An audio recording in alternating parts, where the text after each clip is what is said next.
you. I'm talking to you. We see it. Talking to you. Are you talking to you? Are you talking to you? You ready? I'm talking to you. We see it. Talking to you. I'm talking to you. Talking to you. So everybody's talking about JC and T-Top right now, right? But I want to go somewhere else with this shit right now. My thing about it is, let's get to how you actually win a battle.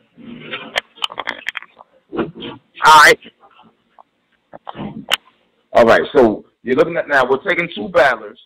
You got T-Top, who's not bar heavy. He's more about conviction, more about street life, more about real talk. Then you got JC, who's extremely bar heavy. Like, how do we even begin to judge this battle? What are we looking for in a winner? Because I see some people saying, yo, T-Top, he 3-0 JC. But I see mad niggas now saying JC clearly won. He outbarred T-Top. Like, how do we even go about this? I don't know that one, man. I was in the building, and I had T-Top winning. I watched it on camera, and I had T-Top winning. And that's no shade to my former writer's block brother. And you know me, I'm an extreme advocate of lyricism and bars over everything. You know me. So for me to be saying T-Top won, it's like, it's a testament of how well T-Top commanded that crowd and how well he commanded that stage. Because, put it like this, I get it. And it took me a couple of years to really understand how a lyricist could lose to somebody who is not a lyricist. You know what I'm saying? Because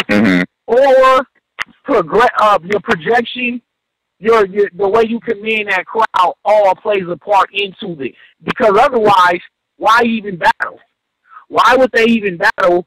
We already know JC more lyrical than T-Top. So why even put them in the ring if we just gonna go off the bars alone? But that's my whole thing. Why should they even battle? I would think, but look, I would think quantum physics will be everyone's number one or top three, if that's the case, or danger zone. You know what I'm saying? Like, I would think if that's how we're really going about this, that outbar them, and that's all that matters, then why aren't these guys in your top five? And I've been asking that for a couple of years, and no one has even responded to that question yet. That doesn't make sense. It has to be more than just having bars. Come on. Yeah, you definitely got to have more than bars. Because like I said, it can't just be you just sitting up there rapping.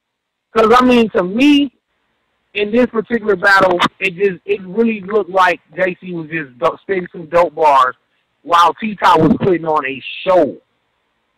Figuratively and literally. Like, T-Top was up there commanding the stage. So, if you go back to MC, Master of Ceremonies, move the crowd. That's what T-Top was doing. He put on a masterful performance. I thought it was awesome. No, he wasn't better than JC lyrically. No, he wasn't. You know what I'm saying? I can admit that. But everything else pretty much overshadowed and overpowered JC to me in this particular battle. I had T-Top winning. 2-1. I mean, I thought it was a 3-0. But you thought it was a 3-0? In the building, I thought it was a 3-0. Now, I watched it back on camera. I got T-Top 2-1, but I still got T-Top winning. You know what? But my thing about it is, isn't this why everybody said Good beat Danger Zone? Right. I mean, he didn't outbar him. Really. So, I mean, what do we, like, what, I'm lost here. How it changes now. Hey, well, here's the thing. There are some guys who are literally just bar-proof. So, you'll take Head Ice, and you can say, well, Head Ice really don't be saying shit. He's not talking about nothing. I don't even understand what this nigga talking about half the time. And you'll put him in there with somebody like Danger Zone or JC, and he gonna make them look like he gonna make them look crazy. Those type of guys. And yes, niggas can really get off on Head Ice. Niggas get off on him with the bars, but at the same time, certain niggas is like Goods. Can't really beat him with bars. Head Ice can't really beat him with lyrics. T-Top, he's also in that category of a battler. Look, Danny, I'm not a battler, but look, here's my thing about it. I'm just being honest, right? Is it the fact that you can't get off on head ice, or is it the fact that no one gets crazy with head ice? And no one tries to really get crazy with good? Because when head ice battled Big K, I thought Big K went crazy with ice. He took it to that next level that no one even wants to take it there. And it was very effective to me. No one wants to actually go there with him because he's the OG, it seems like. That is a major part of it. Because it's like the visual aspect of it. Head ice is towering over most of his opponents. You know you're not finna pocket check or break a fake bottle over head ice head. You know you're not finna do that. Mm-hmm. You can do it. Go ahead. But you already know what time it is right after. So I'm just saying, like, that real street element that is present with head ice, it's kind of hard to overcome that if you ain't that same type of dude. It's going to take that type of dude with bars to kind of beat head ice. Like, clearly beat him. You know what I'm saying? I'm not saying head ice never lost. I'm not saying that. But it takes a certain type of guy to beat head ice. The same thing with T-Top. It takes a certain type of dude to beat T-Top. So, and this was a case, I mean, to me, this was a case where the lyrics didn't get the job done. But a lot of people got JC winning. And a lot of people got T-Top winning. I'm not even saying JC did bad. I mean, it's all about preference. It's all battle rap as a fan is all really about what you like in all reality. Right.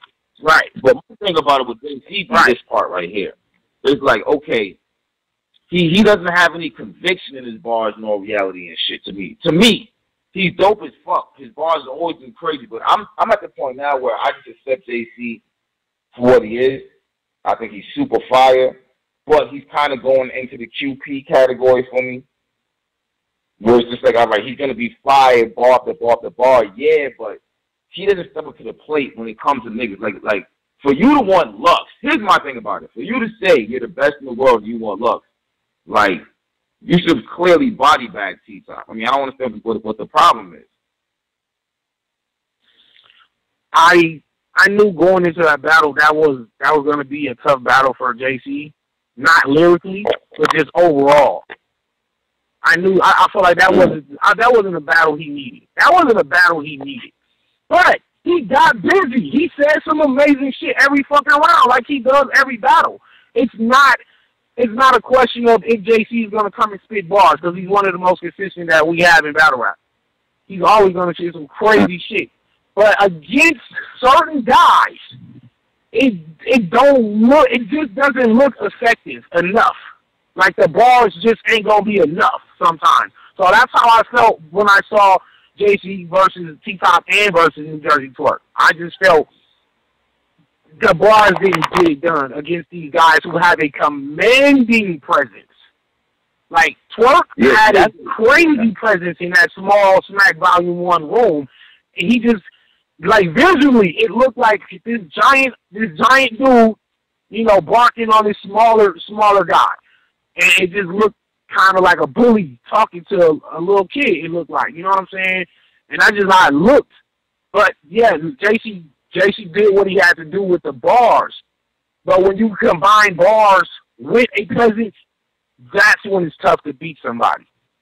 And I don't think JC got the job done versus T-Top or Twerk, although he was fired.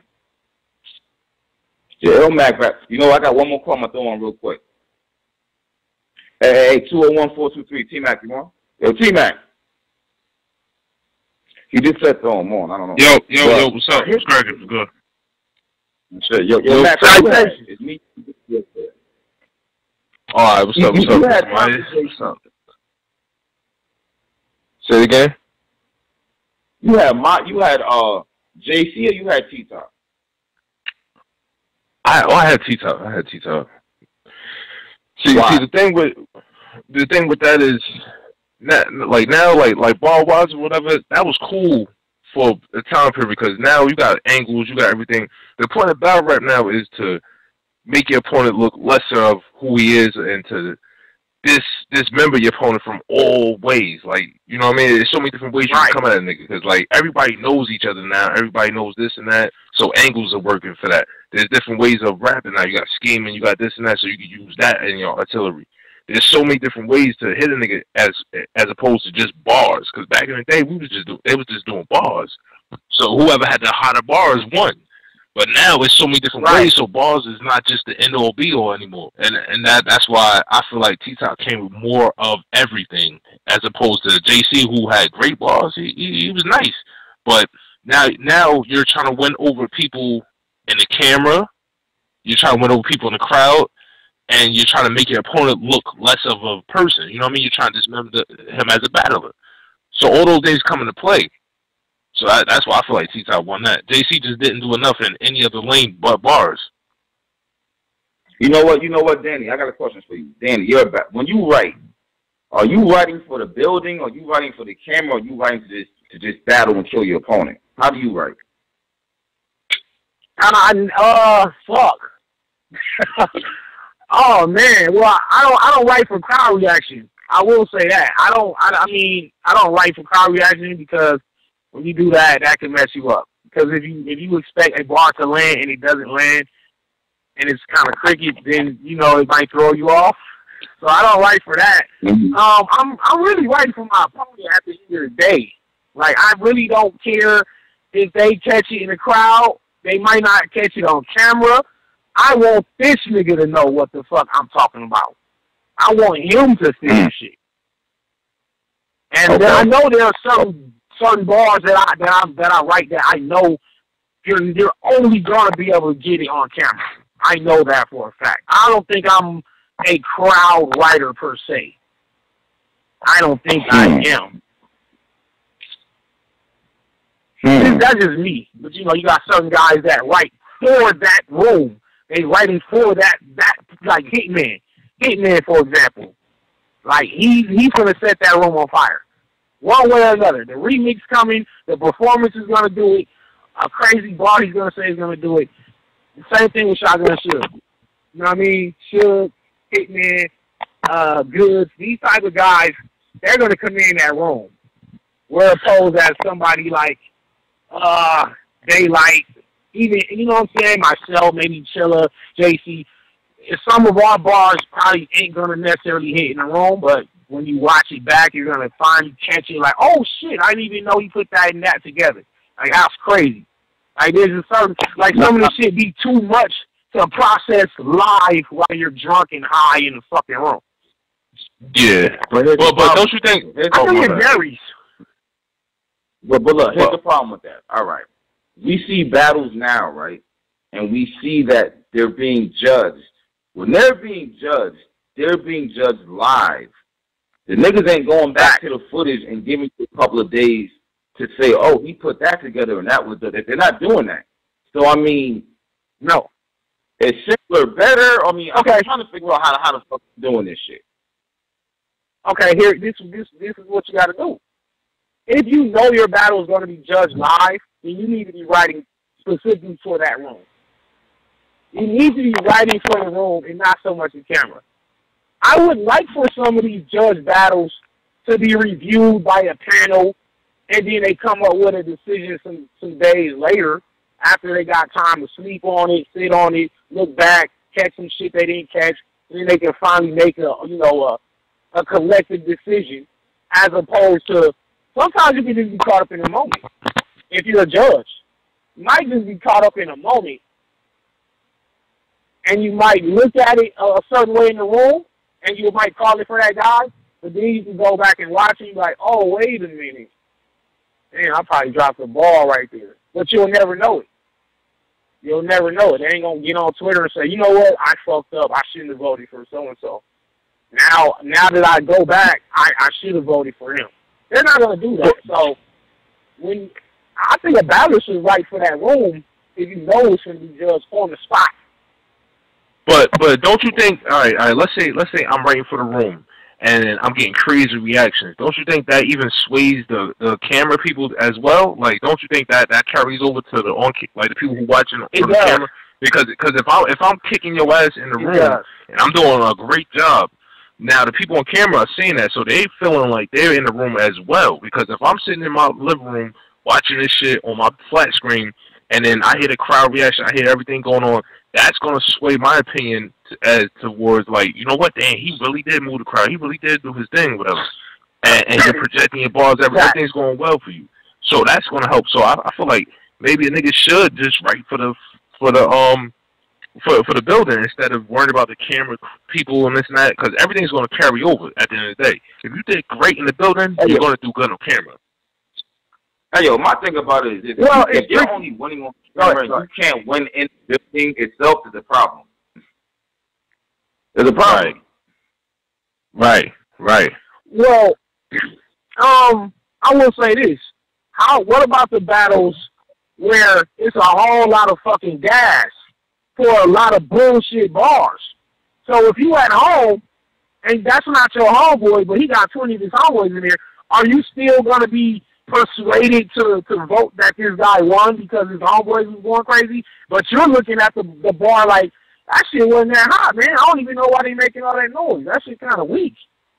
I think the viewer has to have their own mind at the end of the day. Like, I don't feel like the viewer at home should be swayed by the crowd, whether the guy is saying some dope shit or not. I feel like they should make their own decision on was that shit dope or not.